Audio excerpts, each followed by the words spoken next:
संघं शरणं गच्छामि।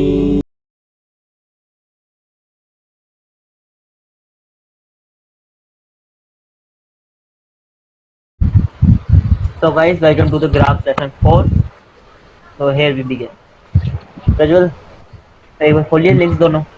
हाँ खोल लिया। हाँ तो जैम मोड पे आ जाओ। आज में हमारा सारा कुछ जैम मोड पे रहने वाला है। हाँ पहले कुछ भी। हाँ हाँ, स्पैनिंग ट्री लिखा हुआ है। ठीक है। अच्छा, किसी को कोई एसएस वगैरह की प्रॉब्लम तो नहीं है ना? एक बार पहले ही बता दो, मैंने शायद दे तो रखा ही है। हाँ शो भी हाँ हो रहा है, ठीक है। एक्सेस तो है। ठीक है। हाँ ठीक है। तो प्रज्वल, एक बेसिक डिफरेंस बता दे ग्राफ और ट्रीज के बीच में हमारे पास क्या होता है? ट्री में लूप्स मतलब कोई साइकिल नहीं बनती, ग्राफ में मतलब लूप से होते साइकिल होती है। और बाकी तो यही है मेन डिफरेंस तो। हाँ ठीक है, यही होता है। तो अब हमने क्या करना है, हमारे पास मान लो कोई भी एक ग्राफ गिवन है। सपोज हमें यही वाला ग्राफ गिवन है। हम आज पूरे सेशन में ये इसी ग्राफ दो ग्राफ ही लेंगे, एक ये एक और आएगा अभी। तो एक ये ग्राफ है, हमें इसका ना स्पैनिंग ट्री बनाना है। तो स्पैनिंग ट्री क्या होता है? हमारे पास जितने भी मतलब जितने भी वर्टिसेस है, सारी की सारी वर्टिसेस हो उसकी, और सिर्फ जितनी वर्टिसेस है ना उससे -1 एजेस। मतलब एक टाइप से कह लो कि बिल्कुल सफिस्टिकेटेड ग्राफ हो गया कि अपना बस ठीक है, सभी को कनेक्ट करना है हमने एक बारी में एक दूसरे से। इसके लिए बस इधर 4 वर्टिसेस है तो 3 एजेस। मतलब 3 एजेस से क्या होगा, मिनिमम इसको 3 एजेस चाहिए किसी एक दूसरे से ज्वाइन होने के लिए, मतलब पूरा ग्राफ को एक दूसरे से। तो हमारे पास ये हुआ। तो अब हमारे पास 4 वर्टिसेस है, 3 एजेस है। और स्पैनिंग ट्री की एक रूल होता है। एक तो हमारा ये रूल हो गया कि जितनी वर्टिसेस है एजेस उससे एक -1 होगी। और दूसरा होता है हमारे पास रूल कि कोई भी उसमें साइकिल फॉर्म नहीं होनी चाहिए, कि हमारे पास कोई भी साइकिल ना हो। No loop, no cycle, nothing. ठीक है। ठीक है। तो अब ये बताओ कि इस ग्राफ में हम कैसे कैसे बना सकते हैं स्पैनिंग ट्री। एक स्पैनिंग ट्री का एग्जांपल हमने कंसीडर कर रखा है, ये रहा 1 2 3 4 एजेस लेके, मतलब वर्टिसेस। और हमारे देखो 3 एजेस है यहाँ पे, एज 1, एज 2, 1 से 3। एज 3। ये हमारा कोई हमारा वो भी नहीं बना रही लूप, कोई लूप नहीं है इसमें हमारे ठीक पास। है। और सारी सारी अपने हमारे 4 वर्टिसेस है तो 3 एजेस है हमारे पास। तो हमारी दोनों प्रॉपर्टी फॉलो हो रही है। तो ठीक है। अब बताओ इसमें और कोई बन सकता है? मतलब स्पैनिंग एक ग्राफ के बहुत सारे स्पैनिंग ट्री पॉसिबल है। ठीक है। तो कितने स्पैनिंग ट्रीज होते हैं, वो कैसे निकालते हैं, वो सारा हम आगे जाके देखेंगे। अभी के लिए इसमें बताओ और कौन सा स्पैनिंग ट्री हमारा बन सकता है? एक इसमें ये हो सकता है 1 से 2 को कनेक्ट कर दो, 2 से 3 को, 3 से 4 को। 1 से 2 को, 2 से 3 को, 3 से 4 को। 2 से 3, 3 से 4 है, या ये भी सही है। और और 1 से 2, 2 से 4, 4 से 3। ठीक है।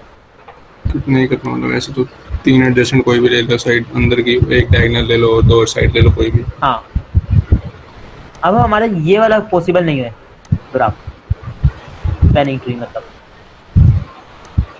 हाँ इसमें तो साइकिल बन गई। इसमें साइकिल आ गई है तो इसलिए ये हमारा पॉसिबल नहीं है। बाकी इसमें हमारी प्रॉपर्टी तो फॉलो करी कि इसमें देखो अपना हाँ 3 ही एजेस 3, और हाँ, इधर और होगा। 4 वर्टिसेस 3 एजेस है तो अपना प्रॉपर्टी फॉलो होगी। बट हमारी सेकंड प्रॉपर्टी इसने क्या कर दी, फॉलो नहीं करी। तो इसकी वजह से इसमें हमारा एरर आ गया, क्योंकि इसने साइकिल फॉर्म कर दी यहाँ पे। तो और हमारे पास स्पैनिंग ट्री, हम जब ट्री बोल रहे थे बेसिकली उसमें सिंपल है कि साइकिल नहीं हुई हमारे पास। सही बात है। है। और एक ही ठीक है, इतना ही। तो ये क्लियर है चीज सबको कि स्पैनिंग ट्री होता क्या है हमारे पास। और एक ग्राफ के हमारे पास बहुत सारे स्पैनिंग ट्री बन सकते हैं, एक ये चीज। तो इतना क्लियर है कि हमारे पास स्पैनिंग ट्री होता क्या है। मतलब बेसिकली एक पाथ होगा जो स्टार्टिंग नोड से मतलब सारी नोड पे विजिट कर रहा होगा हाँ एक ही बार, मतलब जो सबसे लॉन्गेस्ट पाथ होगा वो एक ही बार होगा, और जितनी वर्टिसेस हैं उतनी मतलब -1 एजेस। ठीक है मतलब। हाँ हाँ ठीक है। अब हमारे पास क्या किया, अभी तक देखो हमने ग्राफ। अब सेकंड पेज पे आ जाओ। सेकंड पेज पे आ गया।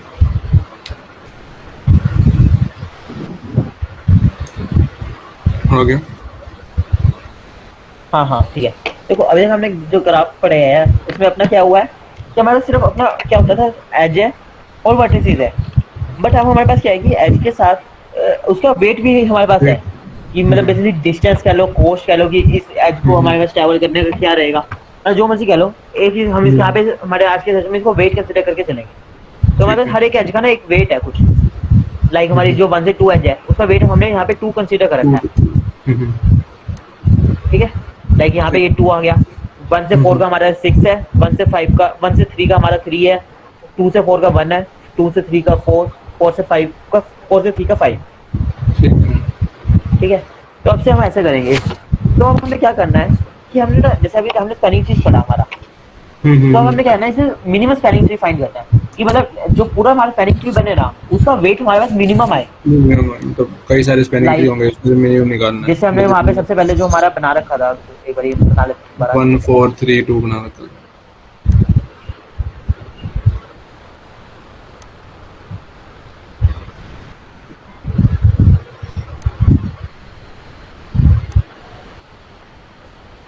तो ये हमारा स्पेलिंग ट्री बन गया। बट अभी इसका वेट देखते हैं कि हमारे इस ग्राफ का वेट कितना आया, इस ट्री का टोटल वेट। तो इस ट्री का हमारा टोटल वेट कितना है, 7, ये प्रज्वल 15 आ गया, 5 4 9। 15 आ गया। ठीक है, हमारा एक का तो इतना आ गया। हम एक और अब ट्री ट्राई करते हैं हमारा बना के। ठीक है, मैं वर्टिसेस नंबर नहीं लिख रहा हूँ, मैं डायरेक्ट एजेस ड्रॉ कर रहा हूँ खाली, तो अब ना इसको रिलेट कर लेना। ठीक है। ठीक है। ठीक है, तो इसका हमारा कितना वेट आया, इसका आ गया 6 5 11 और 2 13 आ गया। 13 आ गया। चलो हमारा मतलब ये वाला तो रिजेक्ट हो गया, सीधी बात। हाँ, उससे छोटा तो मिल गया मतलब। उससे छोटा हमें ये मिल चुका है। अब हम एक और ट्राई करते हैं बना के।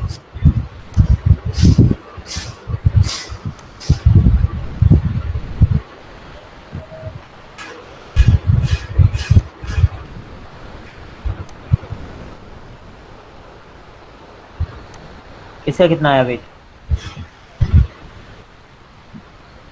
11 आ गया इसका। 11 आ गया। ठीक है,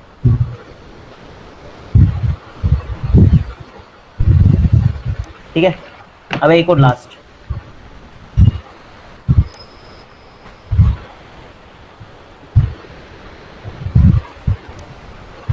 इसका वेट कितना आया, 8 आ गया इसका। तो आई होप ये सबसे मिनिमम है मेरे अकॉर्डिंग। इससे कोई छोटा मिल रहा है,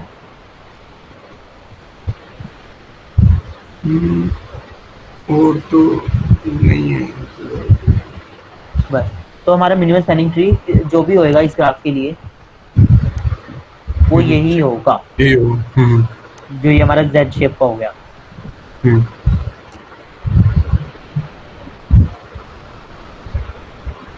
हाँ, तो ठीक है, तो मिनिमम स्पैनिंग ट्री समझ आ गया क्या होता है हमारा, कि हाँ, बेसिकली जो हमारा स्पैनिंग ट्री बनाना है उसकी जो हमारी वेट खत्म होएगा सभी एजेस का, वो मिनिमम हो। ठीक है। ठीक है, ये होता है हमारा मिनिमम स्पैनिंग ट्री। ठीक है। अब हम एक बार उस पे आ जाओ आप अपना पीडीएफ पे। पीडीएफ पे आ गया। एक बार ये जो भी स्टार्टिंग से लेके एक बार गो थ्रू कर रीड कर लो। ठीक है। या इफ वी तू ही पढ़ हैव दे सबके लिए, क्या? पढ़ दे सबके लिए एक बार। हाँ भाई, कर रहा हूँ। If we have a graph containing v vertices and e edges, then the graph can be represented as g v comma e. If we create the spanning tree from the above graph, then the spanning tree would have the same number of vertices as the graph, but the vertices are not equal. The edges in the spanning tree would be equal to the number of edges in the graph minus 1. Suppose the spanning tree is represented as g v dash e dash, उसका तो same वही है. As we know, the spanning tree contains the same number of vertices as the graph, so the total number of vertices in the graph is 5. Therefore, the spanning tree will also contain the 5 vertices. The edge in the spanning tree are equal to the number of vertices of the graph minus 1. Therefore, the number of edges is 4. The 3 spanning trees can be created, which are shown below. Properties of spanning tree. A connected graph can contain more than one spanning tree. The spanning trees which are minimally connected, or we can say that the tree which is having a minimum total edge weight would be considered as the minimum spanning tree. All the possible spanning trees that can be created from the given graph G would have the same number of vertices, but the number of edges in the spanning tree would be equal to the number of vertices in the graph minus 1. The spanning tree does not contain any cycle. Let us understand this property through an example. As we can observe in the above spanning tree, that one edge has been removed. If we do not remove one edge from the graph, then the tree will form a cycle and the tree would not be considered as a spanning tree. A spanning tree cannot be disconnected. If we remove one edge from any of the above spanning trees as shown below, the above tree is not a spanning tree because it is disconnected. Now, if 2 or 3 edges have the same edge weight, then there would be more than 2 minimum spanning trees. If each edge has a distinct weight, then there will be only one or unique minimum spanning tree. सारे read करने के ये बस एक ये complete अनडेप्टेड graph वाला ये छोड़ दियो पॉइंट, इसके बाद एक वाले सारे एक बारी करते हैं. अच्छा सब लिखे हुए. Each connected and undirected graph contains at least one spanning tree. The disconnected graph does not contain any spanning tree, which we have already discussed. If the graph is a complete graph, then the spanning tree can be constructed by removing maximum e minus n plus 1 edges. Let us understand this property to an example. A complete graph is a graph in which each pair of vertices are connected. According to this property, ये सुनो जो ये last दो point है, basically इनसे सीधा सीधा देखा जाए, हमने क्या बोला कि हमारे पास वर्टिस कितनी एजेस होती है स्पैनिंग ट्री में, n-1 होती है. तो टोटल एजेस हमारी e है, तो कितनी हमें एजेस रिमूव करनी पड़ेगी, e माइनस n प्लस 1. बस यही चीज इसमें लिखी है. तो सभी को एक बार सारे पॉइंट समझ आ गए होंगे ना, तो फिर हम इसके अगले टॉपिक पे चलेंगे. एक पॉइंट जो हमने छोड़ा है वो अभी कवर करेंगे. ठीक है. तो यहाँ तक एक बार सबको क्लियर है तो बता दो गाइस. तो ये सारा आज का सेशन आगे का इसी पे बेस है कि मिनिमम स्पैनिंग ट्री और स्पैनिंग ट्री होता क्या है. तो चैट में लिखते रहो गाइस फटाफट.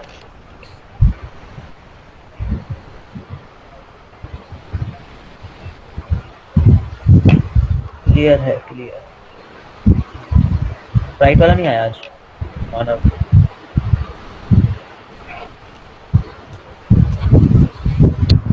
ठीक है, तो अब जैम बोर्ड के अगले पेज पे आ जाओ, पेज नंबर 3 पे.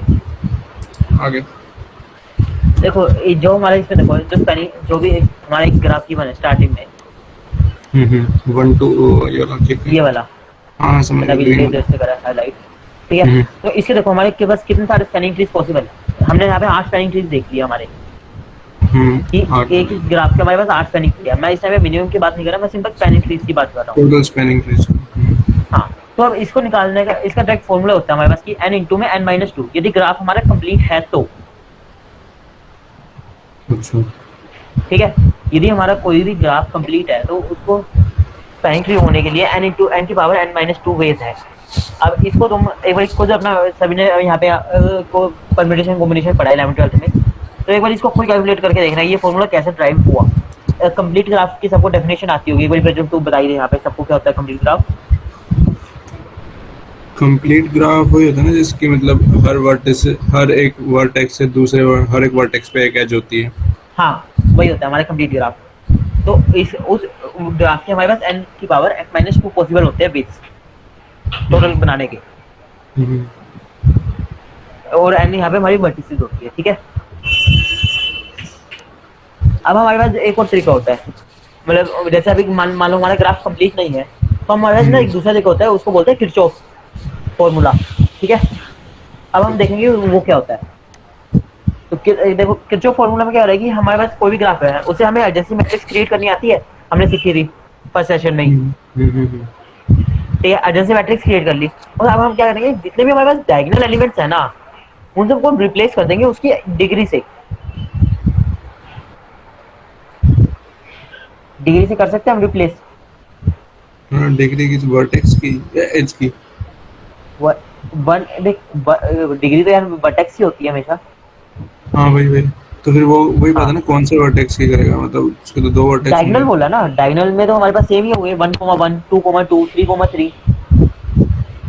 जहाँ बोल के पेज नंबर 4 पे जाओ. देखो हाँ। यहाँ पे हमारे पास ये डायगोनल एलिमेंट्स है जहाँ पे चारों 0 है, हम्म। तो यहाँ पे देखा जाए तो 1,1 नहीं है डायगोनल का पास दोनों वर्टेक्स में, अच्छा तो अच्छा, जो एज, वैसे ही। तो यहाँ पे सिर्फ डिग्री 1 की तो आएगी। मैं अच्छा कुछ और सोच लिया, ठीक है ठीक है। हाँ, तो इन सबको इनकी डिग्री से रिप्लेस कर दिया और जहाँ पे भी 1 है वहाँ पे -1 कर दिया। उसका क्या करा, को फैक्टर निकाल लेंगे हम। अब किसी भी, अब हम क्या करेंगे, किसी भी डायगोनल एलिमेंट का को फैक्टर निकाल लेंगे। अब को फैक्टर क्या होता है, -1 की पावर i प्लस जे। ये हमने पढ़ा था याद हो मैट्रिसेस में 11th-12th में ही, सिंपल सा कि इन सब इसका पूरा डेट इनटू में -1 की पावर दैट। याद तो नहीं, याद पता नहीं। नहीं यार, एक मिनट,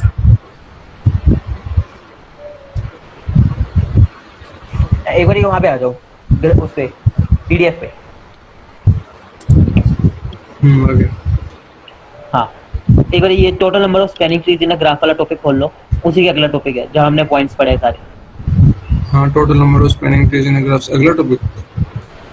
नहीं, हाँ यही वाला पढ़ना है, एक बार ये वाला टॉपिक पढ़ दे, इसी में आगे समझ आएगा कि कहाँ पे है। If a graph is a complete graph with n vertices, then the total number of spanning trees is n into n minus 2. हाँ ये ठीक है, where थोड़ा n एरर is, है, n की पावर n-2 आएगा। अच्छा ठीक है। हाँ, where n is the number of nodes in the graph. In the complete graph, the task is equal to counting different labeled trees with n nodes for which having Cayley's formula. What if the graph ये is not n की power n-2 Kelly's फॉर्मूले से ही drive है। अच्छा ठीक है। uh, Follow the given procedure. Create a adjacency matrix for the given graph. Replace all the diagonal elements with the degree of nodes. ठीक है। For example, element at 1,1 position of adjacency matrix will be replaced by the degree of node 1. ठीक है ठीक है। The element at 2,2 position of adjacency matrix will be replaced by degree of node 2. ठीक है। Replace all non-diagonal ones with -1. ठीक है। मतलब सारे एलिमेंट, बस डायगोनल एलिमेंट जो उनकी डिग्री होगी वो बाकी सारे -1। हाँ, और calculate the cofactor for any element. मतलब ये एनी एलिमेंट मतलब डायगोनल एलिमेंट को छोड़ के या फिर डायगोनल का भी? मतलब किसी भी डायगोनल एलिमेंट का निकाल सकते हैं। द अभी कोफैक्टर मैं बता रहा हूँ कोफैक्टर प्रॉपर एक the cofactor that you get is the total number of spanning trees for that graph.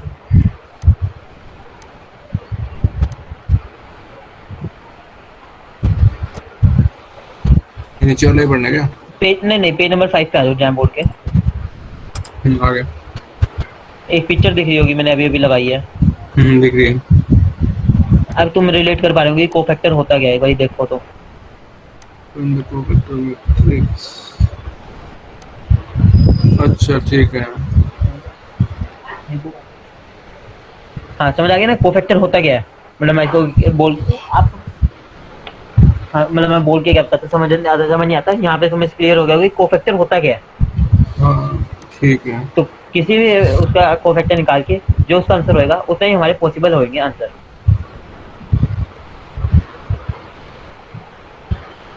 एक बार दोबारा फिर क्या बोला तूने भी, कोफैक्टर निकाल के क्या?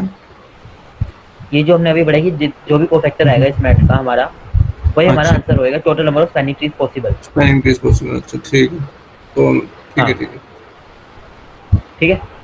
तो हम्म, अपना उसी पे के ग्राफ के मतलब जैम बोर्ड के पेज नंबर 6 पे आ जाओ। Prince MST, Prim's MST. हाँ एक बारी what is minimum spanning tree वाला टॉपिक पढ़ते एक बारी ग्राफ से पीडीएफ से। अरे ऋतिक ये बताइए, ये क्या मतलब वो कोफैक्टर का सम होगा या एक ही एलिमेंट कोई भी किसी का भी कोफैक्टर निकाल ले? किसी भी एक एलिमेंट का वो कोफैक्टर दो, अलग अलग नहीं आ सकते कोफैक्टर, ये सेम ही आएगा? सेम ही आएगा यार, ऐसा ही है फॉर्मूले में। अच्छा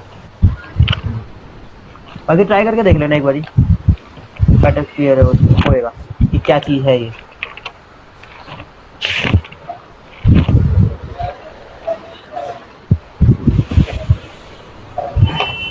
Prajwal, what is the minimum? What is the minimum spanning tree? Given a connected and undirected graph, a spanning tree of that graph is a subgraph that is a tree and connects all the vertices together. A single graph can have many different spanning trees. A minimum spanning tree or MST or minimum weight spanning tree. For a weighted connected undirected graph is a spanning tree with a weight less than or equal to the weight of every other spanning tree. The weight of the spanning tree is the sum of weights given to each edge of the spanning tree. How many edges does a minimum spanning tree have? A minimum spanning tree have b minus 1 edges and where b is the number of vertices of the given graph.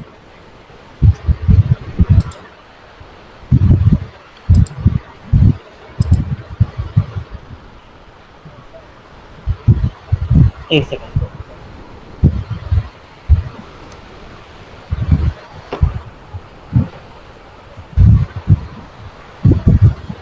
हाँ, तो ठीक है, minimum spanning tree अभी तक हमने जहाँ तक पढ़ा सबको समझ आ गया होगा आई सपोज।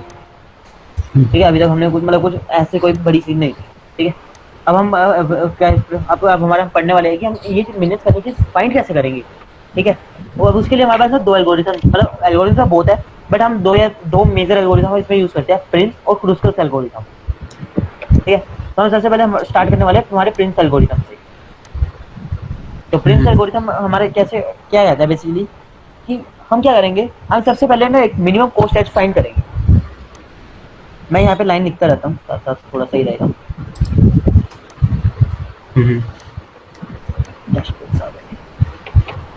सबसे पहले हम क्या करेंगे, मिनिमम कॉस्ट एज सिलेक्ट करेंगे।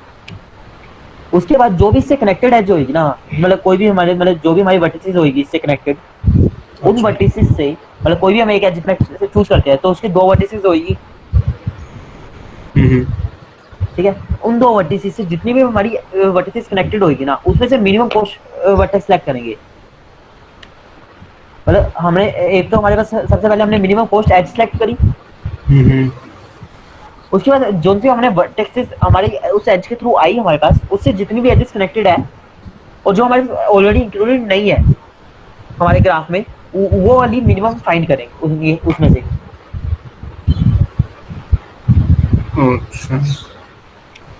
ठीक है, और ऐसे हम बार बार करते रहेंगे टिल द टाइम हमारी टोटल 7 एजेस, मतलब जितनी भी हमारे पास n-1 हमारी एजेस पूरी नहीं होता।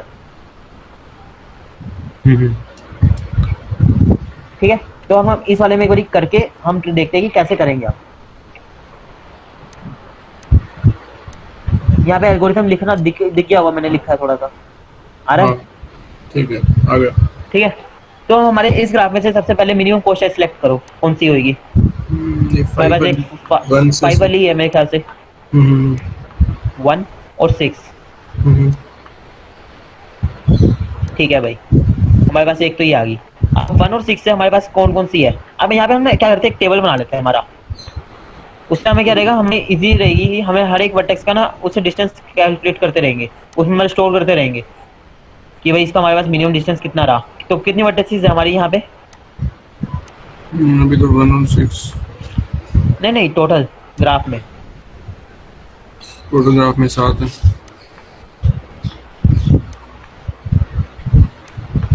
तो देखो हमने जो सी वर्टेक्स चूज कर लिया ना, हम उसका तो डिस्टेंस मानते हैं 0, और जो इनसे कनेक्टेड है उनका हम डिस्टेंस डाल देंगे मिनिमम वाला, और जो इससे कनेक्टेड नहीं है उन सबको हम मान लेंगे इन्फिनिटी डिस्टेंस है हमारे पास।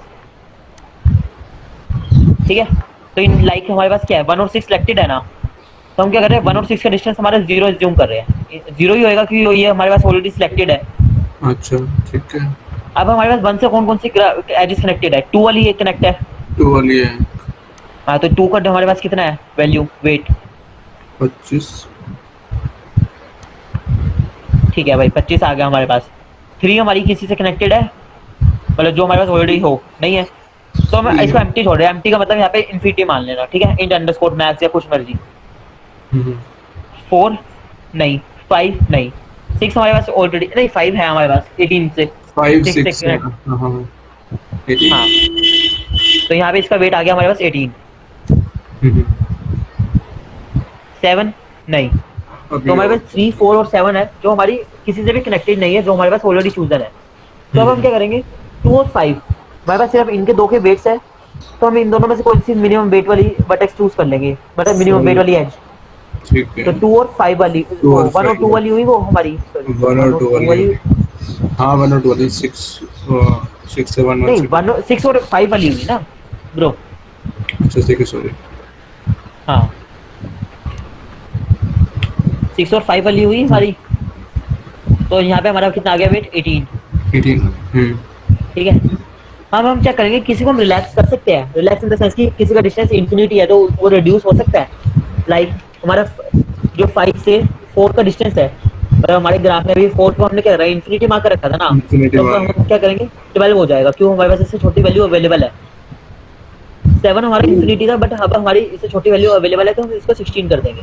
मतलब वैसे ही लिख करा तो भाई, तो पहले किया था 6 से जो एजेस कनेक्टेड है उनका डिस्टेंस मार्क कर दिया, ये भी तो ये 5 से हाँ ही वही तो कनेक्टेड करना है, यही तो मैंने लिखा था कि हम जोन से हम इसे एज कनेक्ट करते रहेंगे ना, और उससे हम अब क्या करेंगे, मिनिमम एज फाइंड करते रहेंगे। और हमारी 5 ऑलरेडी इंक्लूड हो चुकी है, तो हम 18 को काट के यहाँ पे 0 कर देंगे। ठीक है, है। ठीक है ठीक है। अब हम हाँ इसमें ठीक से है। मिनिमम कॉस्ट फाइंड करेंगे, मतलब मिनिमम कॉस्ट बटा सब कौन सी बढ़ेगी हमारे पास, 2 4 7 में से कौन सी हुई। हाँ एक सेकंड, कहाँ से कर दोबारा बताइए, कहाँ से क्या करना था। सिंपल, हमारे पास जो नीचे टेबल बनी हुई है इसमें से मिनिमम कॉस्ट, मतलब मिनिमम वैल्यू फाइंड करो जो कि 0 नहीं है। अच्छा अच्छा अच्छा, तो 4 हो गई ना। हाँ 4 होगी ऑफ कोर्स। अब हम क्या करते हैं, हम किस किस को रिलैक्स कर सकते हैं, तो सबसे पहले तो हम 4 को ही रिलैक्स कर देते हैं, क्योंकि वो हमारी ऑलरेडी आ चुकी है, तो उसका डिस्टेंस 0 हो गया हमारा। हम्म, हाँ वो ठीक तो है, है। अब 4 से हमारी 3 कनेक्टेड है, तो 3 का हमारा क्या हुआ, 10 आ गया। मुझे भी मिला, हाँ ठीक है 10 आ गया। 4 से हमारी 7 कनेक्टेड है, और 7 हमारा 16, मतलब 11 हमारा 16 से कम होता है, तो हम 11। 7 को भी रिलैक्स कर देते हैं। और ठीक है। अब हम मिनिमम कॉस्ट एज फाइंड कर रहे हैं भाई, 25, सब में 10 से 10 आएगी और ना। 11 कौन सी होगी, 10 ही 10। आएगी। हाँ तो नॉन जीरो 3 करने 10, का। हाँ हाँ, तो अब हमारे यहाँ पे आ गया 3,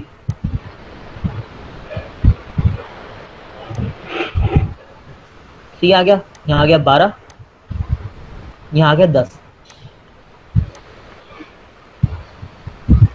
ठीक है, अब हम क्या करेंगे, 3 से जो जो कनेक्टेड है उनको चेक करेंगे, ये रिलैक्स कर सकते हैं हम किसी को, तो सबसे पहले हमने 3 को रिलैक्स कर दिया, उसका डिस्टेंस 0 हो गया। 3 से 0 हो गया। 3 से हमारा 2 कनेक्टेड है, 3 से 2 ठीक है भाई, अब कनेक्ट हम उसका हो तो जाएगा। 2 को हमारा रिलैक्स कर दिया, वहाँ पे 9 आ गया। 3 से और कुछ कनेक्टेड है नहीं, तो अब नहीं हम मिनिमम कॉस्ट फाइंड कर रहे हैं, तो अब हमारी मिनिमम कौन सी अवेलेबल है, सिर्फ अब 9 वाली अवेलेबल है हमारी। नहीं अवेलेबल है। तो ठीक है भाई, हमें इस यहाँ पे 2 कनेक्ट कर देते हैं अब, 2 से आ गया। तो यहाँ हमारा आ गया 2। अब हम 2 से हमारी क्या क्या सिलेक्टेड है, 1, 1 बट और 1 तो हमारी ऑलरेडी 0 है। 7 भी है। हाँ अभी कर रहा हूँ यार, लाइन में सीक्वेंस में जाऊंगा। अब हमारा 7 आया, तो 7 हम रिलैक्स कर सकते हैं, क्योंकि वो 6 11 6 से छोटा, 6 11 से छोटा है, तो यहाँ पे 6 आ गया। तो अब हमारी मिनिमम कॉस्ट कौन सी हुई, और 2 को हम 0 कर देते हैं, क्योंकि 2 का 2 से तो डिस्टेंस 0 ही होएगा। हाँ बस अब तो ये 7 वाली बची। 7 वाली बची, तो ठीक है बस हम 7 वाली जोड़ देते हैं हमारी, तो ये आ गया 7, और यहाँ पे हमारा वेट आ गया 6। तो ये हमारा मिनिमम स्पैनिंग ट्री है इस वाले ग्राफ के लिए। तो this will be our minimum spanning tree of the side graph. तो एक बार ये चेक कर लो भाई, अब बताओ इसकी टोटल कॉस्ट कितनी आई इस ग्राफ की। वो तो सम कर ले। 15 25।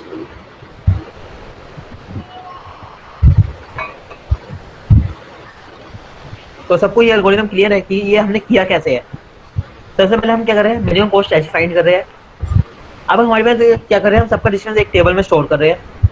अब जो जो एज को हम रिलैक्स कर सकते हैं उन सबको हम एजेस को रिलैक्स करते रहेंगे। इनिशियली हम सबको इन्फिनिटी मान रहे हैं, और जो हमारी ऑलरेडी इंक्लूडेड हो चुकी है उनको हम 0 कर रहे हैं, और बाकी सबका डिस्टेंस हम जो जो इनसे कनेक्टेड हम चेक करें कि यदि उनका प्रेजेंट वाली से डिस्टेंस कम है तो हम उसको कम कर देंगे, मतलब उसकी वैल्यू चेंज कर देंगे और रिलैक्स कर देंगे। और हम क्या करेंगे, उसका मिनिमम कॉस्ट फाइंड करी और उसको हमारी मिनिमम स्पैनिंग ट्री में डाल दिया।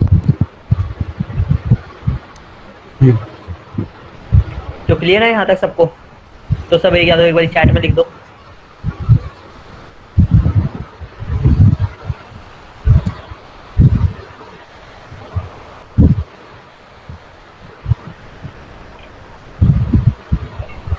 ठीक है फिर, तो एक बार इसके वो टॉपिक भी पढ़ दे यार, एक बार प्रिंट वाला।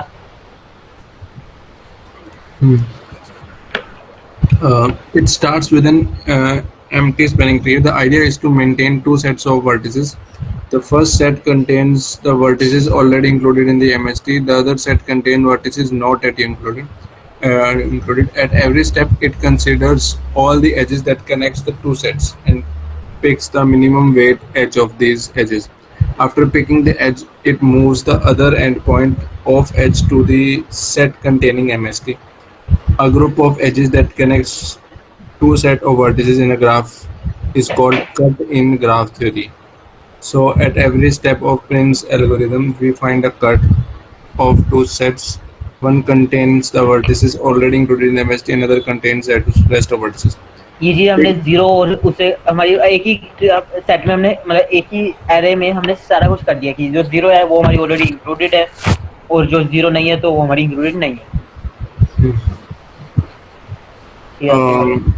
And other contains the rest of it. Pick the minimum weight edge from the cut and include this vertex to the MST set, the set that contains already included vertices. How does Prim's algorithm work? The idea behind Prim's algorithm is simple. A spanning tree means all the vertices must be connected. So the two disjoint subsets discussed above of the vertices must be connected to make a spanning tree.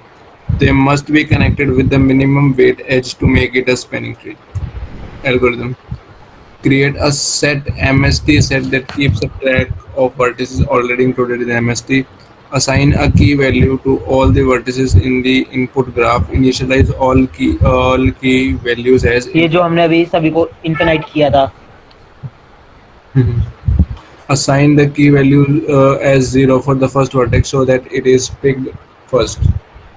While MST set does not include all the vertices, pick a vertex U which is not there in the MST set and has a minimum key value.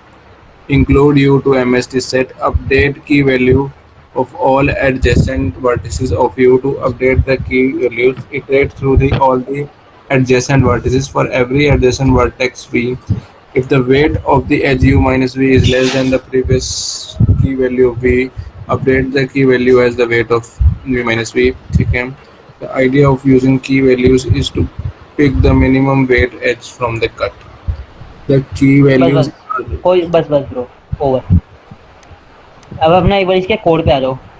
ये ऐसा करो code ये यहाँ भी discuss करेंगे तो बहुत time waste हो जाएगा.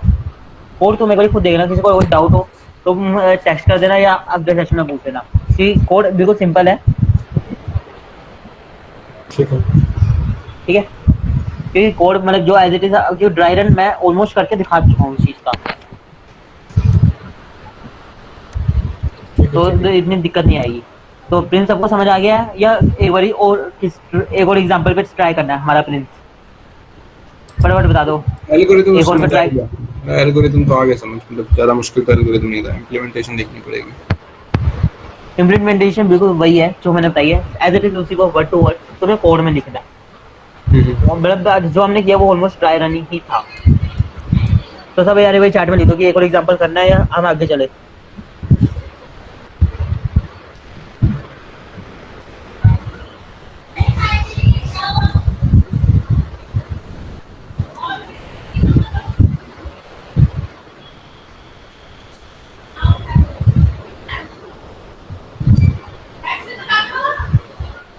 ओके फॉर्मल तो क्लियर है. बाकी बता दो भाई एक और एग्जांपल करना है या प्रोसीड.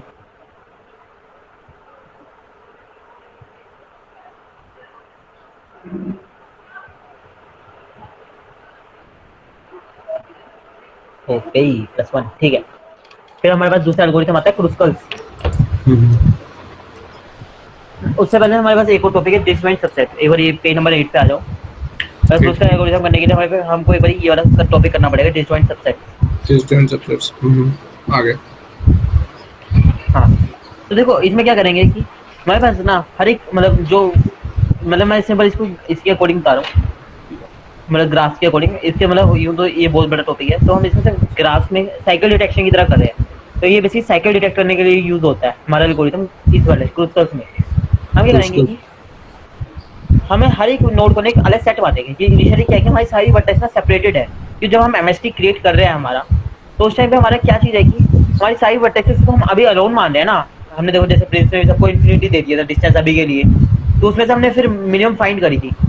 क्यों, अभी तो हमने कोई भी एज सेलेक्ट नहीं करी, अभी तो हमने बस सारी वर्टेक्सेस हमारी इकट्ठी कर ली है, तो सारी वर्टेक्सेस अभी डिसजॉइंट है। तो हमने क्या करा, सारी वर्टेक्सेस का एक सेट, हर एक को ना अपना एक अलग अलग सेट मान लिया, और उस सेट को डाल दिया हमने एक एरे में, जो ये वाली हमारी एक एरे है।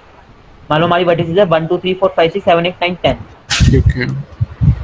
ठीक है, तो उससे अब हमने क्या करा, 1, तो हमारी देखिए सारी सारी इनिशियली डिसजॉइंट है, ऊपर देखो जैसे हमारी सारी इनिशियली डिसजॉइंट है, हमने क्या करा सबको -1 -1 -1 दे दिया। अब इसमें हमारे पास एक चीज होती है क्या, कि यदि वो वैल्यू, अब इसमें ना अब हमें क्या करना है कि ठीक है जो हमारा ट्री है हमें उसका हेड भी स्टोर करना है। अब हमें पता कैसे लगेगा वो हेड है, तो हम क्या करेंगे, हेड को ना माइनस नेगेटिव वैल्यू देख रहेंगे हमेशा। तो अभी हमारी सारी ट्री वैल्यूज अलोन है, तो मतलब सारे आपस में हेड है एक दूसरे के, तो सारी वर्टिसेस हमारी इनिशियली तो सेपरेटेड है ना, तो मतलब सभी अपनी रूट्स है। वो है कि पेरेंट चाइल्ड वाला जो ट्रीज में किया था। हाँ हाँ, ये वैसा सही है, ये सारे अब अपने खुद के पेरेंट खुद ही है, मतलब इनके आगे अभी कोई चाइल्ड तो है इनिशियली नहीं। तो हाँ समझ गया, मतलब -1 है तो मतलब खुद के पेरेंट खुद ही हैं। ठीक है। हाँ, मतलब इनका कोई पेरेंट अभी है नहीं हमारे पास, ठीक है, तो उनकी वैल्यू नेगेटिव होगी, और जितने से ये कनेक्टेड होंगे ना, मतलब नेगेटिव प्लस इसके जितने चाइल्ड होंगे वो इसकी वैल्यू हो जाएगी। तो लाइक 1 का आगे कोई चाइल्ड नहीं है अभी, तो ये अकेला है ना इसके अंदर, तो सब इसकी वैल्यू -1 तभी है। तो और अभी सारे अकेले हैं, मतलब सभी की फैमिली में अभी एक एक वो अकेले अलोन है और खुद ही हेड है, सबकी वैल्यू इनिशियली -1 है तभी। ठीक है। ठीक है। क्यों, एक माइनस हमारा हेड की वजह से, और 1 की उनकी वैल्यूज होगी हमारे पास। अब मान लो यदि अब हम क्या करते हैं, नीचे वाले ट्री के अकॉर्डिंग अपने सेट को हम चेंज करेंगे। जो ये हमारा ट्री है ना, इसके अकॉर्डिंग हम हमारे सेट को हम चेंज करेंगे। अब हमारा क्या है, 1 है, 1 का पेरेंट अब 3 है, तो हम यहाँ पे 3, यहाँ पे -1 हटा के यहाँ पे 3 डाल देंगे हमारा।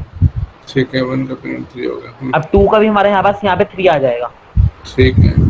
अब हम हमारे 3 है, 3 के कितने चाइल्ड है हमारे पास, 1 2 3 4 5, तो इसकी वैल्यू -5 आ जाएगी हमारे पास। अच्छा, 4 है, मतलब जैसे 4 है यहाँ पे, 4 के 3 चाइल्ड है, ठीक है। तो यहाँ पे इसकी वैल्यू -3 आ जाएगी हमारी। 5 है, इसका कोई चाइल्ड नहीं है, और यहाँ पे ना फाइनल पेरेंट स्टोर करेंगे, मतलब ये नहीं, अभी वो चीज भी बताता हूँ अब आगे टॉपिक पे। 5 है, 5 का पेरेंट 4 है, तो यहाँ पे खाली 4 आएगा और कुछ नहीं। 6 है, 6 का पेरेंट 3 है, अगर तो यहाँ 5 पे का 3 भी आ गया। चाइल्ड होता फिर क्या करते हैं? क्या? 5 का भी कोई चाइल्ड होता तो क्या हाँ करते हाँ, हैं? वो अभी बता रहा हूँ मैं आगे, 1 मिनट बाद। 1 है, 1 का भी पेरेंट 3 है। 8 है, 8 का पेरेंट भी इसका पेरेंट 4 है। 4 आ गया। 9 पेरेंट 3, और एक आखिरी हमारा 10 पेरेंट 3। अब हमारा क्या होता है, यदि 5 मतलब 3 हमारा क्या होता, 4 का पेरेंट होता। यदि ये ऐसे होता हमारा, तो बेसिकली ये एक चीज क्या होगी, हमारी यूनियन हो गया इन दोनों का। तो यूनियन के टाइम हम क्या करेंगे, जो उनसे की वैल्यू छोटी होगी ना, जैसे इसकी वैल्यू 3 की वैल्यू क्या हमारी -5 है, हाँ। मतलब मैग्नीट्यूड की बात कर रहा हूँ मैं इस टाइम पे, मतलब साइन से कंपेयर मत करना, सिर्फ मैग्नीट्यूड। और 4 की वैल्यू 3 है, अच्छा तो ठीक है। इन दोनों को हमें ना ज्वाइन करना है यूनियन का, मतलब ठीक है, मैं मतलब पेरेंट इसका अभी मानना पेरेंट नहीं तो है। मतलब बेसिकली एक ही होगा, चाहे वो 4 को लो चाहे 3 को लो। हाँ, मतलब 4 या 3 में से एक को पेरेंट दे सकते हो, तो हम पेरेंट किसको लेंगे, जिसके ज्यादा चाइल्ड होंगे ऑलरेडी। अच्छा, मैग्नीट्यूड वाइज तो 3 के ज्यादा, तो मतलब 3 पेरेंट हो जाएगा 4 का। हाँ, और हम और 4 की वैल्यू हम चेंज करके क्या कर देंगे, सिंपल 3। 4 की, हाँ वही। अच्छा, और मतलब पेरेंट 3 की वैल्यू हो जाएगी हमारी -8, सॉरी -8, हाँ -8 और -9। जैसे 4 की पहले -3 थी, मतलब बेसिकली पेरेंट वाली कंसीडर करनी है हर एक की वैल्यूज। हाँ, देखो अब बाकी सारी हमारी वैल्यू पॉजिटिव होगी, सिर्फ एक ये हमारी नेगेटिव सिर्फ है। एक ही नेगेटिव है। नेगेटिव मतलब वो खुद ही बॉस में पेरेंट है, मतलब उसके हाँ, चाइल्ड्स की होगी वो। मिलाएंगे, मतलब अरे बेसिकली देखो, होगी तो सबकी पॉजिटिव ही, बस एक बस जो सबसे ऊपर वाला होगा, मतलब जो हेड होगी उसकी बस नेगेटिव होगी, उसकी भी नेगेटिव वैल्यू ये दिखा रही है कितने चाइल्ड है उसके। हाँ ठीक है।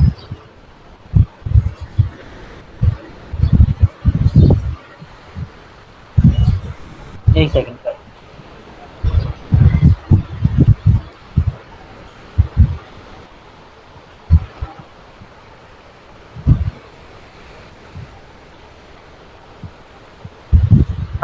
ठीक है, अब हमारा क्या होता है साइकिल, अब हमने साइकिल डिटेक्ट करनी है। तो यदि मान लो हमें 3 और 4 के बीच में साइकिल हो, तो इन दोनों का जो फाइनल पेरेंट होएगा वो सेम होएगा ना साइकिल बनने के लिए। लाइक यहाँ पे एक मेरा ऐसे होता, तभी हमारा साइकिल पॉसिबल है ना बन जाए कि इन दोनों का जीरो है जो सेम पेरेंट है, तभी तो हमारी साइकिल बनती है किसी भी चीज में। ठीक है। तो बेसिकली इस तरीके से हम साइकिल फाइंड करेंगे कि हमारे पास दो कोई माने जैसे ये दो सेपरेटेड पैनिंग ट्रीज थे, इन दोनों के क्या करेंगे पेरेंट्स को चेक करेंगे, इन दोनों के यदि पेरेंट्स के सेम हुए तो हम इनको ज्वाइन नहीं करेंगे और वरना कर देंगे, ठीक है, क्योंकि ज्वाइन किया तो इन दोनों की साइकिल बन जाएगी, ये पेरेंट्स यदि सेम हुए एट द एंड वाले। तो इसके लिए भी हमारे पास एक चीज होती है क्या, चलो छोड़ो वो अभी आगे देखते हैं, ठीक है। अब हम आते हैं हमारे क्रूस्कल एल्गोरिथम पे। अच्छा, ये उसका पार्ट था क्या? हाँ, मतलब वो समझाने के लिए क्रूस्कल मतलब डिसजॉइंट सबसेट समझाने के लिए जरूरी था, ठीक है। अब इसमें हम क्या करेंगे कि ना सबसे एक बार ना मिनिमम कॉस्ट सिलेक्ट कर लिया हमने इनिशियली, पेज नंबर 9 पे ना? पेज नंबर 9 पे ब्रो। हाँ भाई, इसमें भी मिनिमम एज पहले 5 वाली 1 से 6। हाँ ब्रो, सबसे पहले वही फाइंड करेंगे ना हम हमेशा। सबसे पहले हमने क्या करा, मिनिमम कॉस्ट एज फाइंड करी हमारी। भाई इसमें हम क्या करेंगे रिपीटेडली ना मिनिमम कॉस्ट एज ही फाइंड करेंगे। मतलब इसका एल्गोरिथम मैं इस करते हैं डिस्कस। सबसे पहले हम क्या करेंगे हर बार ना मिनिमम कॉस्ट एज फाइंड करते रहेंगे। इसमें मतलब रिपीटेडली हमने यही फाइंड करनी है minimum cost edge which is not forming a cycle. अच्छा, मतलब जो हमारे पास ऑलरेडी सिलेक्टेड एजेस है उसमें और इसमें कोई वो नहीं बननी चाहिए हमारी साइकिल। अच्छा, वो फिर उससे डिसजॉइंट वाले चेक करेंगे कि उनके पेरेंट्स सेम हाँ। तो नहीं, तो मतलब वो साइकिल बन रही नहीं बन रही। यस, ठीक है। ठीक है। वो मतलब तो हमें पेरेंट मतलब फाइनल पेरेंट फाइंड करने के लिए हम क्या करेंगे कि जब तक हम उस एरे पे ट्रैवर्स करते रहेंगे जब तक हमें वैल्यू नेगेटिव नहीं मिल जाती, और जैसे हाँ, हमें नेगेटिव मिल जाएगी तो वो हमारे पेरेंट लास्ट होएगा। वाली, ठीक है, वो लास्ट वाली वैल्यूज, ठीक है। और यूनियन मैंने तुम्हें बताई दिया कि कैसे लेंगे कि सेम पेरेंट मतलब पेर जिसके भी चाइल्ड ज्यादा होंगे उसकी वैल्यू उसमें डाल देंगे। हाँ, वो ठीक है, समझ गया तो। ठीक है, तो सबसे पहले हमारी मिनिमम कॉस्ट एज फाइंड करो भाई, कौन सी है? फिलहाल तो 1 से 6। ठीक है ब्रो, 1 से 6 कहता था, 1 से 6 मान लेता हूँ मैं, सही बात मना करूंगा। चलो 1 से 6 की आ गई हमारी बस मिनिमम एज। हाँ, सबसे पहले हम क्या करेंगे 1 और 6 का चेक करेंगे। 1 और 6 के पेरेंट अलग अलग है ना, कि 1 का अपना खुद का पेरेंट और 6 खुद का पेरेंट है। तो ठीक है भाई, खुद के पेरेंट है तो अब ठीक है। और हमने क्या करा 6 को 1 का पेरेंट बना दिया, 1 को 6 का पेरेंट बना दिया, तो अब हमने क्या करा 6 को 6 की वैल्यू +1 कर दी कि इसका पेरेंट 1 है। ठीक है, 6 का पेरेंट 1 होगा, 1 का -1 है, ठीक है ना? हाँ, अब हमने क्या करा हमारी इस एज को कैंसिल कर दिया। अब हमारी अगली मिनिमम कॉस्ट एज फाइंड करो भाई, कौन सी है? अगली मिनिमम गोस तो फिर 2 से 7। 2 से 7 करा दो, 2 से 7 मान लेते हैं ब्रो। ये आ गई हमारी 2 से 7 वाली मिनिमम कॉस्ट एज। अब हाँ, इसमें भी सब सॉरी सबसे पहले तो वो चेक करो दोनों के पेरेंट्स सेम तो नहीं है ना?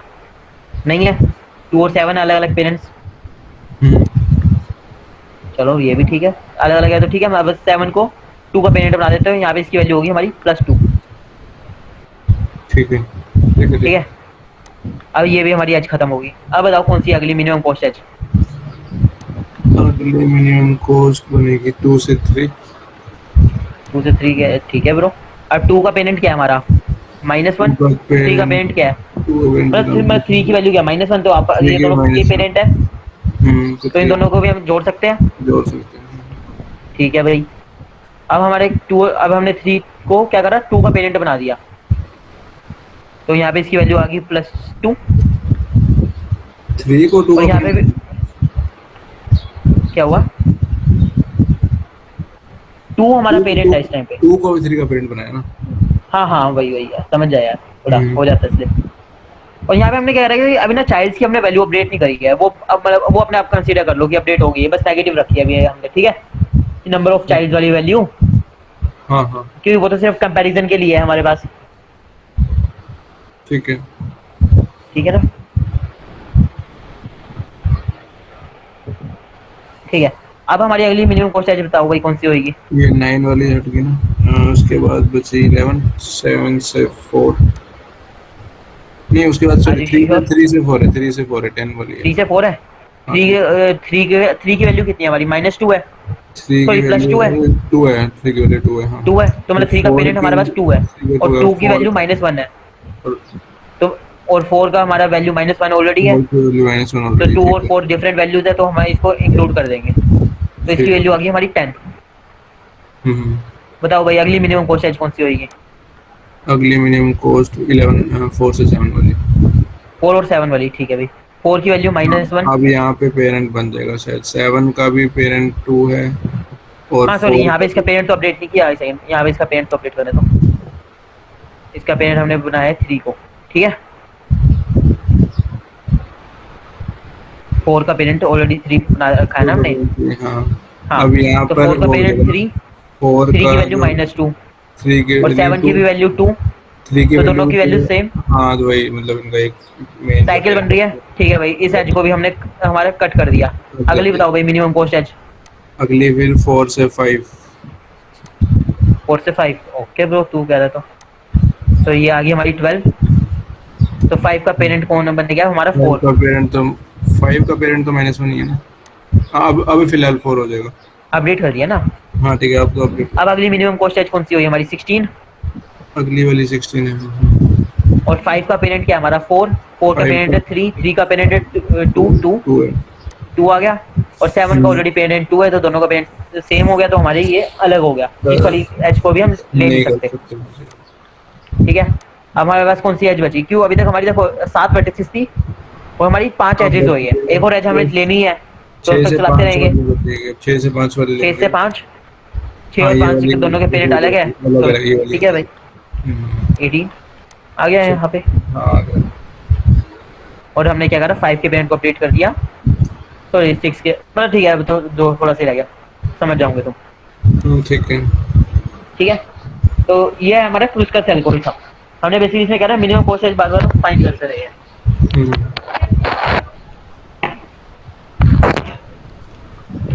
तो ये क्लियर है सबको कैसे किया हमने क्रूस्कर एल्गोरिथम?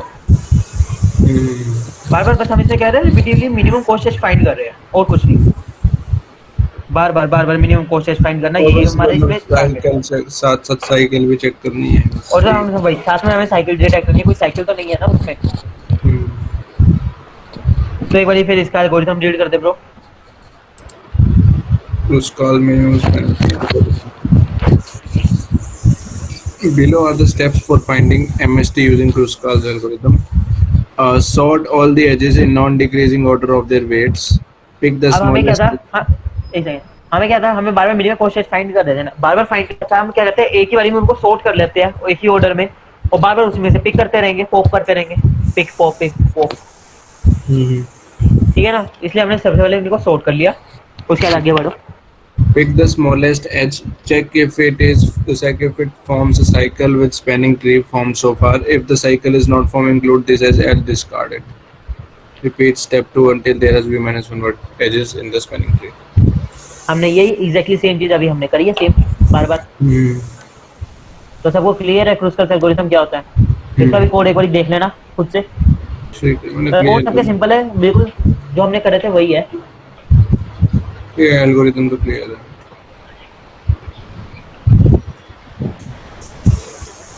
हाँ ठीक है, तो यहाँ तक क्लियर है सबको। हम्म, तो एक बार इसका एक बार सारे एक बार कोड से एक बार गो थ्रू हो लो, किसी को कोई डाउट तो नहीं है? एक बार सारे एक बार गो कोड को रीड कर लो। I will be back in 2 minute.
Prajwal हाँ हाँ करे शुरू।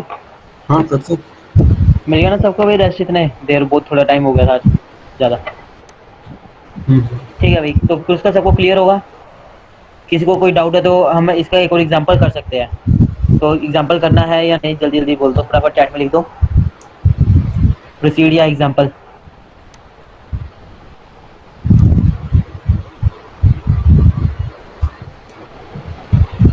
लिखो गाइस चैट में, मेरे पास इसका मैसेज नहीं आया।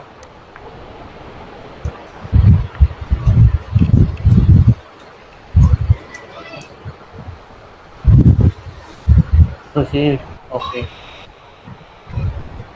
ठीक है। अब हमारा लास्ट मतलब टॉपिक है, जो मेन टॉपिक है आज का, स्टाइनर ट्री। मतलब पेज नंबर 10 पे आ जाओ। आगे आगे एक बार ना इसको तू पहले एक बार रीड कर दे, वो बेटर रहेगा समझने में। फिर Yes. इसको एक बार read. Given a graph and a subset of vertices in the graph, a linear tree spans through the given subset. The linear tree may contain some vertices which are not in the given subset but are used to connect the vertices of the subset. The given set of vertices is called terminal vertices, and other vertices that are used to construct linear trees are called linear vertices. The linear tree problem is to find the minimum cost of linear tree. See below for the example. चलो ठीक है, अब हम क्या करेंगे कि Steiner tree वाला एक बार डेमो खोल लिया ना।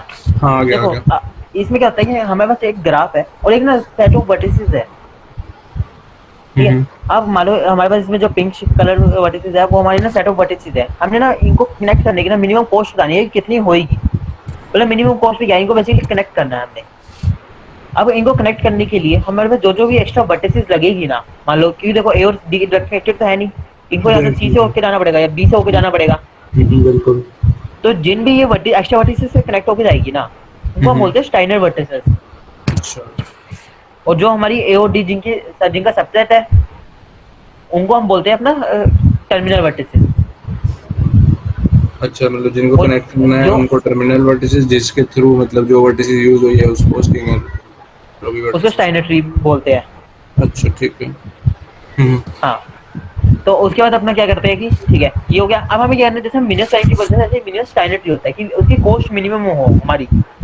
ये देखो हम इसको कनेक्ट तो कर दिया, चाहे ए बी डी से करे या ए सी डी से करे, ये दोनों हमारे स्टाइनर ट्री पॉसिबल है। ठीक है।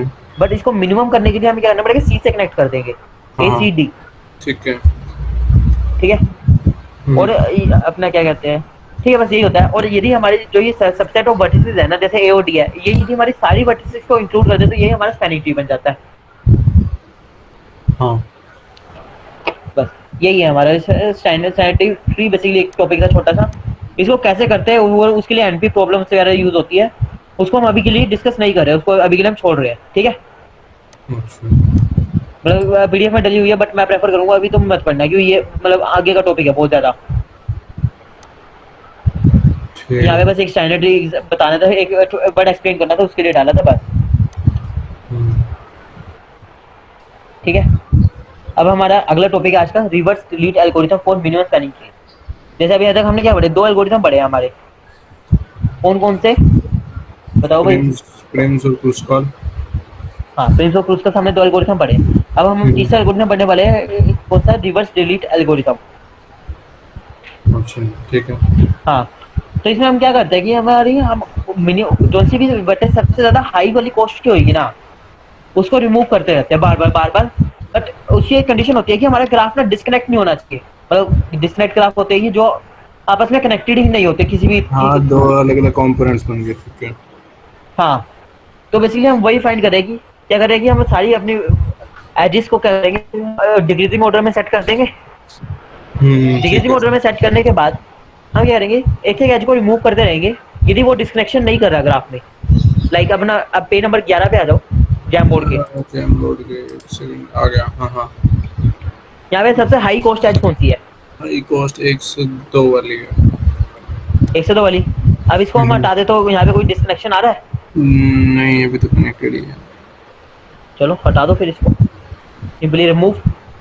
ठीक है। अब ग्राफ को डिस्कनेक्ट चेक करने का मेरा सिंपल ट्रिक होता है कि टीएफएस करा, यदि वो एक ही बारी में डीएफएस हो जाए तो हमारा वो नहीं है, वरना हमारा वो मतलब डिस्कनेक्ट हो रहा है, मतलब यदि दो पार्ट्स में आ रहा है डीएफ तो डीएफएस एक ही बार लगा दे डीएफएस, उसमें जैसे विजिट मतलब एजेस जो वर्टिसेस विजिट कर दी काउंट कर लेंगे, अगर वो मतलब टोटल हाँ वर्टिसेस बस ठीक है, मतलब जो मर्जी करो, मतलब एक ये तरीका है।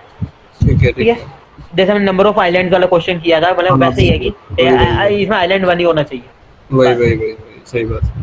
ठीक है, तो ठीक है, हमने बिल्कुल। 25 को हटा दिया। और 25 के बाद मैक्स कॉस्ट एज कौन सी है हमारी?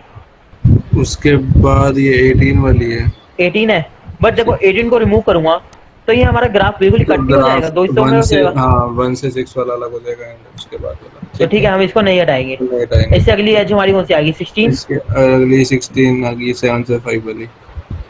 हाँ, तो इसको हटा दे तो हमें कोई डिस्ट्रैक्शन मिल रहा है? नहीं, तो हटा दिया हमने। डिस्कनेक्ट हो तो गया ये ग्राफ, 1 से 6 वाला अलग नहीं हो गया। क्यों? 18 को तो हमने हटाया नहीं ना, अच्छा 18 ठीक वाली है, तो नहीं हमारी एज ठीक इट है, इज। नहीं नहीं वो 12 वाली तो है ही, ठीक है। हाँ, अब 18 16 के बाद हमारी कौन सी है सबसे हाई कॉस्ट एज? 12। 16 के बाद 12 है, हाँ हाँ। अब मैं यदि 12 को हटाता हूँ तो हमारा 12 को हटा 2743 वाला ब्लॉक अलग हो जाएगा। हाँ हाँ वही वही, तो इसको नहीं करा तो 12 को हटा नहीं सकते। अब आया 11 की बारी। सकते। 11 अब की हम 11 को हटा सकते हैं, 11 से हमें कोई भी डिस्ट्रैक्शन नहीं मिल रहा। डिस्कनेक्शन नहीं मिल रहा, ठीक है हाँ। चलो, हमने अभी 11 भी हटा दी। अब इससे अगला कौन सा है मैक्स? 10। उससे अगला 10। बट एक चीज देखो, हम यदि 10 को हटा देंगे तो हमारी 2 3 और 7 वाली वर्टिसेस का सेट अलग नहीं हो जाएगा? हाँ 10 को लाने से 2 7 3 अलग हो जाएंगे। हाँ, तो इसको नहीं हटा सकते। 10 के बाद कौन सा है? 9। 9 है। 9 को हटा दिया 9 तो 2 9 और 7 अलग हो 2 जाएंगे। 7 अलग हो जाएंगे। इसको भी नहीं हटा सकते, छोड़ो भाई। वाले 6 को से हटा दिया तो 2 ये 7 अलग हो 7 जाएगा अलग हो हमारा। जाएगा, मतलब यही है कि स्पिन। 5 है, 5 को भी नहीं हटा सकते, फिर से हमारा अलग हो जाएगा सारा 1।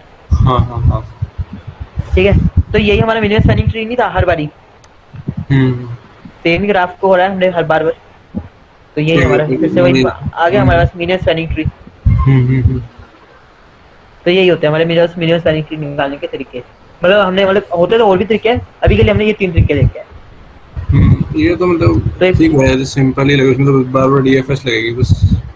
बट इसमें एक चीज देखो ना, ये हमारे इसका एक हमारा ड्रॉबैक है क्या, हम इसको डिस्कनेक्टेड उसमें नहीं लगा सकते ग्राफ में। डिस्कनेक्टेड ग्राफ फिर वो एमएसटी तो वैसे भी डिस्कनेक्टेड होता ही कहाँ है, एक हाँ, ही तो होगा। वो भी बात ठीक है, ठीक है। वो तो चलो, उसके अब फिर एक एमएसटी बार के इसको रीड कर दो। एक सेकंड हाँ। The reverse delete algorithm is closely related to Kruskal algorithm. In the reverse delete algorithm, we sort all edges in decreasing order of their weights. After sorting, we one by one pick edges in the decreasing order. We include the current picked edge if excluding the current edge causes disconnection in the current graph. The main idea is to delete the edge if its deletion does not lead to disconnection of the graph. Your task is to print the value of the total weight of the minimum spanning tree found. ठीक है। ठीक है, तो किसी को कोई doubt है minimum spanning tree में? मतलब यही है आज का सेशन का। तो किसी को कोई डाउट हो तो बता दो, और डाउट नहीं है तो रेटिंग कर सकते हो और लेफ्ट कर सकते हो।